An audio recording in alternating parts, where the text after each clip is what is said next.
Morning, everybody, or at least it's morning for me. But today I wanted to talk a little bit about my journey with money and a couple of things that I did along the way that have helped me get to, well, the title of this video. I remember about a year ago, I released a video called How I Saved $100,000 by 21. Well, just 2 years later, we managed to double that and get to 200,000. And it kind of blows my mind to see just how quickly I've been able to snowball this net worth. And it's pretty surreal when I say that number out loud.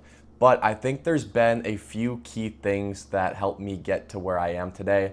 And I think they're pretty repeatable. So I wanted to share them with you guys. And I hope this can help you with whatever money goal you've set for yourself. So without further ado, let's hop into it. First up is by far the biggest thing that's helped me get to this point, and that's by learning about money at an early age. Like some kids grew up obsessed with video games or Barbie dolls. Me, I was obsessed with money. Like I watched YouTube videos on compound interest, I read books about investing, and I watched movies about Wall Street. It started to become part of my identity, and like an absolute nerd, I actually thought learning about this stuff was super fun. I truly believe in the motto that whatever you put your mind to and give it your all, then you're bound to succeed at it. And I find it way easier to put everything you have into something that you actually thoroughly enjoy. Now, I know that money can be a little intimidating for people to start, but let me tell you that most of the intimidating parts about money are just smoke and mirrors. At its core, financial literacy can be learned in just 5 minutes. Now, if only someone put a video out about that. But all jokes aside, it was because I started learning about money so early on that I realized that the sooner you start saving and investing, well, the more money you're gonna have in the future. Like I took one look at the charts that show money invested at age 20 versus that same money invested at age 30, and it's absolutely mind-blowing. And it's not like you need any extra effort. All you need to do is learn about it 10 years sooner. The second thing I did was I started working and saving while I was in high school, even though I didn't technically need to.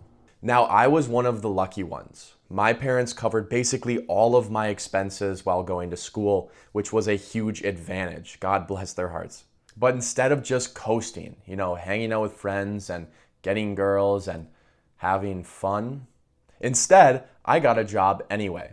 But seriously, I figured that if I was in a situation where I wasn't forced to actually spend the money, I can instead use it to get ahead. Then in college, it was more of the same. My parents paid for my entire tuition and most of my living expenses, but I still worked, like closing shift at Domino's kind of work. And because I didn't need to spend most of that money on basic living needs, I was saving and investing almost all of it. That alone put me years ahead financially. Like most people my age were starting from zero or even less than zero right after graduation. But for me, I already had a little nest egg built up. The third thing I did and still do to this day is track my expenses religiously. And I don't mean just glancing down at my bank app every once in a while. I literally made a fancy spreadsheet with color coordinated charts and automatic sorting columns and, oh, you don't care. Yes, I know that most people find budgeting super boring or even stressful, but like I said before, I'm a nerd, I like numbers, and I find it very enjoyable.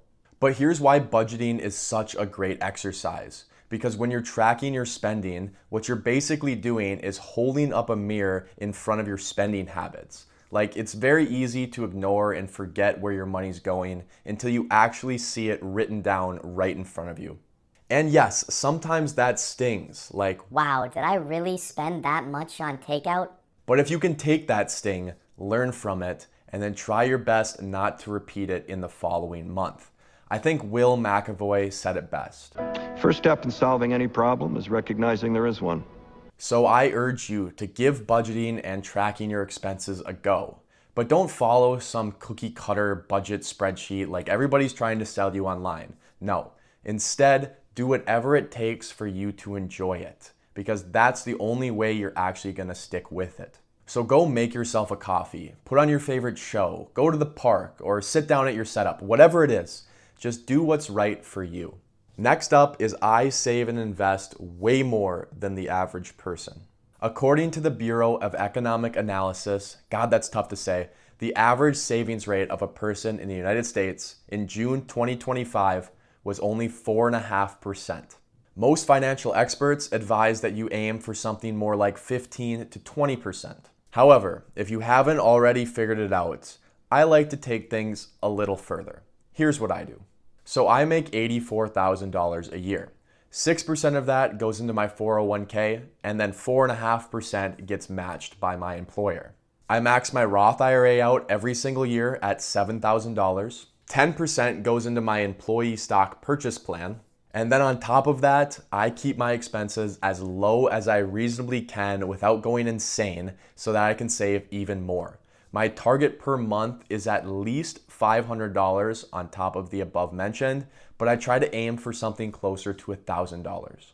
So if we add all of that up, I save $30,220 per year, which equals 36% of my pre-tax income or 51% of my disposable income. And this goes back to my favorite quote of all time, which goes something like, shoot for the moon, and even if you miss, you'll land among the stars.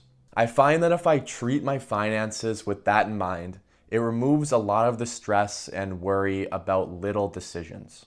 If my savings rate is already way more than it has to be, then if I want to go out and buy something dumb every once in a while, then it really doesn't matter at all because the important stuff is already being taken care of. And obviously, the higher your income, it's exponentially easier to do this, but it's not impossible to try.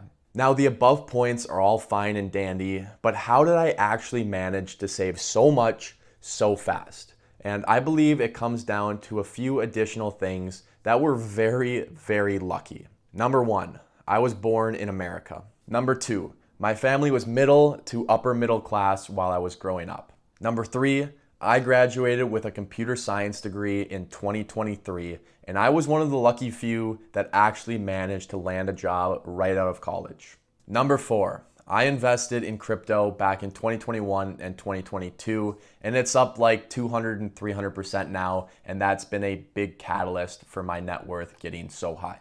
I feel like my situation pretty well encompasses that one quote that goes something like, success happens when skill meets opportunity, or something like that, because I feel like I was dealt a unbelievably good hand right from the get-go. I can't deny that at all, and I'm super blessed and grateful for the hand that I was dealt.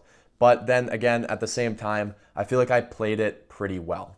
I feel like a lot of people my age could be doing just as well as me, if not even better than me, if they really put their minds to it. I truly believe that. And if you're somebody that's been dealt a way worse hand than me, and you haven't had all of the advantages that I had while growing up, then if you take some of the things that I've mentioned in this video anyway, and you just go for it, then I promise you'll get somewhere. Because everybody starts in a different place in life, and everybody goes at their own pace, and that's totally fine. And I wish everybody the best of luck in their own financial journey. But that's all I got for you guys today. I really hope you enjoyed. Have a great rest of your day, and I'll catch you in the next one. Peace out.